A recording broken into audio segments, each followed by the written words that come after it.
மக்களே, ஆண்கள் வெக்கப்படுறது கூட ஒரு அழகுதான்ல. ரீசெண்டாக என்னோட ஃப்ரெண்டு அவனோட லவ் ஸ்டோரி என்கிட்ட ஷேர் பண்ணாங்க. என்னடா அது, பையன் வெக்கப்படுறதுல இவ்வளோ அழகு இருக்கா அப்படிங்கிற அளவுக்கு இனிவே யோசிக்க வச்சிருச்சு. ஒன்றும் இல்லை, ரொம்ப சிம்பிளாக சொல்லணுன்னா அவன் அந்த பொண்ணை பார்க்காமே லவ் பண்ணியிருக்கான். ஸோ ஃபர்ஸ்ட் டைம் நேரில் மீட் பண்ண போவான். அந்த பொண்ணு வந்துச்சு. லவ்வை சொன்ன டைம் அது, என்ன பண்ணுறதுன்னு தெரியல.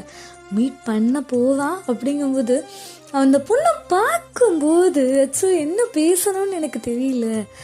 நான் அப்படியே என் கையை வச்சு என்னோடய முகத்தெல்லாம் நான் மூடிக்கிட்டேன் அப்படின்னு சொல்லிட்டு அவன் ஷேர் பண்ண அந்த ஒவ்வொரு மூமெண்ட்ஸும் இல்லை அச்சோ, அவன் சொல்லும் போதே அவ்வளோ க்யூட்டாக அவனுக்கு வைக்க வந்துருச்சு.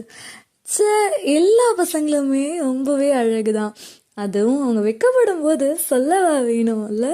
ஸோ அப்படி நம்ம கூட நம்ம லைஃப்பில் ட்ராவல் பண்ணிகிட்ருக்க பசங்களுக்கு எல்லாருக்கும் சொல்லுங்கள், நீ வெக்கப்படும் போது கூட அழகாக தான் இருக்க. ஸோ அப்பப்போ லைட்டாக கொஞ்சம் சிரி அப்படின்னு சொல்லிட்டு. ஓகே மக்களே.